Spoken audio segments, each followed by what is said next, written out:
So, government plus boys school is deadliest combination you will ever seen in your life. So, government school होने के कारण plus में हमारी evening shift थी, इसकी वजह से हमारी दिनचर्या कुछ इस प्रकार की हुआ करती थी। मॉर्निंग में कुछ इस प्रकार से उठना,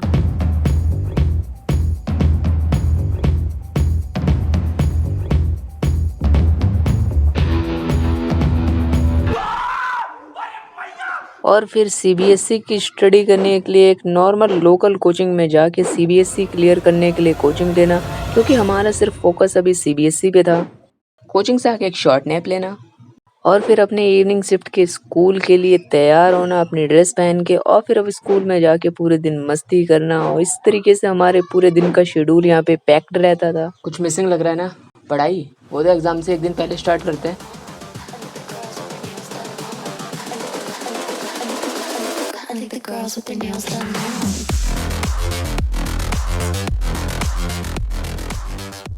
और कुछ इस प्रकार से हमारे 11-12 के 365 डेज निकलते जा रहे थे, और हम अभी इस बात से अनजान थे कि हमें कितने बड़े कॉम्पिटिटिव एग्जाम के लिए तैयार होना है। फिर आता है वो दिन जिस दिन हमने सीबीएसई 12th का लास्ट एग्जाम दे रहे होते हैं, लेकिन हमें पता नहीं होता कि वो हमारे सीबीएसई 12th का लास्ट एग्जाम है, क्योंकि अगला सीएस का पेपर हमारा दिल्ली दंगों में जल चुका होता है। और उसके बाद आता है वो दिन।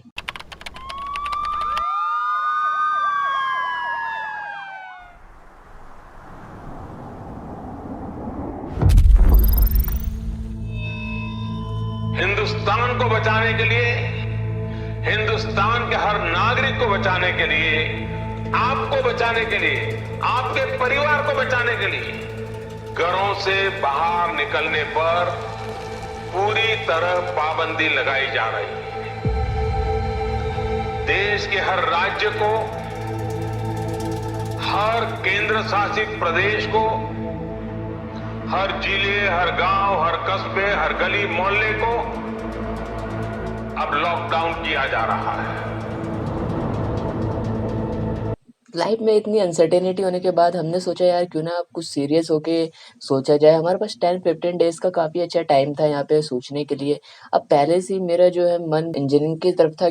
हमें ना ही अपने मंजिल की खबर थी, ना ही मंजिल तक पहुंचने वाले रास्तों की, ना ही उसमें आने वाली चुनौतियों की। बस मालूम था तो सिर्फ इतना, अगर एक स्मार्ट वर्क प्लस में हार्ड वर्क किया जाए तो मंजिल दूर नहीं। इसलिए हम भी निकल पड़े जेई का जंग लड़ने। गोल सेट होने के बावजूद यार अब एक और परेशानी हमारे सामने आ गई थी कि हमारे पास टाइम थोड़ा कम था, क्योंकि अभी हमें सिर्फ 2 मंथ्स के अंदर जेई का एग्जाम क्लियर करना था। लेकिन फिर 2-3 डेज के अंदर इतना सब मैं सोच ही रहा था कि यहाँ पे आ चुकी होती है एक न्यूज की हमारी डेट जो है जेई की वो पोस्टपोन्ड हो चुकी है। तो यार मन में फिर से एक नई उम्मीद जग गई, क्योंकि इस बार हमारे पास काफी टाइम था जेई के लिए तैयार होने के लिए। अब हमने सोचा कि यार तैयारी स्टार्ट की जाए। इतना भी मेरे पास मटेरियल था वो सीबीएसई से रिलेटेड था, उसके जो है sample papers and other things सिर्फ सीबीएसई से रिलेटेड थे। अब देखो सीबीएसई से रिलेटेड होने के कारण मेरे पास कोई भी जेई मेंस का कोई भी एक्स्ट्रा अलग से कुछ भी मटेरियल नहीं था। तो मैंने अपने दोस्त से बात की तो उसने यार बताया कि मेरे पास एक पीवाईक्यू पड़ी है जेई मेंस की, अगर तेरे को जरूरत हो तो ले लियो। तो मैंने अपने फ्रेंड से जब वो बुक ली और वो बुक मैं लेके आया, तो यार मेरे को ये तो पता था कि मैंने अभी जेई के लिए कुछ भी तैयारी नहीं की है, मुझसे कोई भी क्वेश्चन सॉल्व नहीं होने वाला।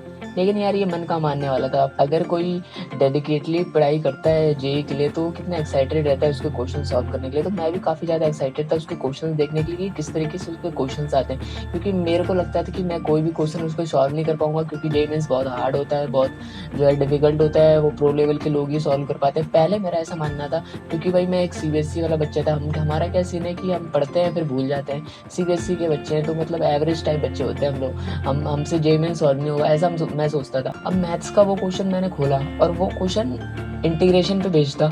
मतलब वो क्वेश्चन ज़्यादा कठिन तो नहीं था, लेकिन उस टाइम वो मेरे लिए कठिन था। तो मैंने देखा वो क्वेश्चन और मेरे से पहले समझ नहीं आया इसको, कुछ पुट किया उसमें, साइन थीटा कुछ कॉस थीटा को पुट किया। वहाँ पे होल स्क्वायर था या होल क्यूब था, जो ऊपर नीचे जो है डिवाइड हो गया, कैंसिल हो गया, थोड़ा इंटीग्रेशन सिंपल हो गया। लेकिन उसके बाद भी इतना सिंपल नहीं हुआ कि कोई सीबीएसई का एवरेज बच्चा उसे कर पाए। तो मैंने सोचा कि यार मुझे तो पता ही था कि सीबीएसई का बच्चा हो यार, मैं कहाँ से कर पाऊंगा एवरेज, जेई मेंस का क्वेश्चन है। तो मैं पहले ऐसे मैं सोचता था, तो फिर मैं थोड़ा सा उदास हो गया। फिर मैंने उसको सॉल्यूशन देखा, क्योंकि उसके अंदर ये खास बात थी कि उसके पीवाईक्यू थे, उसके सॉल्यूशन भी थे। और फिर मैंने वो क्वेश्चन देखा तो अब जै जो मैंने तरीका लगाया हुआ था ना, वही तरीके से सेम वो सॉल्व किया हुआ था और जहाँ पे मैं अटक गया था उसके नीचे भी उन्होंने सॉल्यूशन दिया था, लेकिन उसके ऊपर का पार्ट सेम था जो मैंने तरीका लगाया था। और वो क्वेश्चन देखने के बाद ना यार मैं बता नहीं सकता कि लिटरली कितना मज़ा आ गया था मेरे को, मैं बहुत खुश होने लगा था। वो कहते हैं ना खुशी के आँसू, तो वो वाला मेरे को पता नहीं था ये क्या होता है, खुशी के आँसू थोड़ी हो सकता है कुछ। फिर वही लेकिन उस दिन पता चला खुशी के आँसू क्या होता है।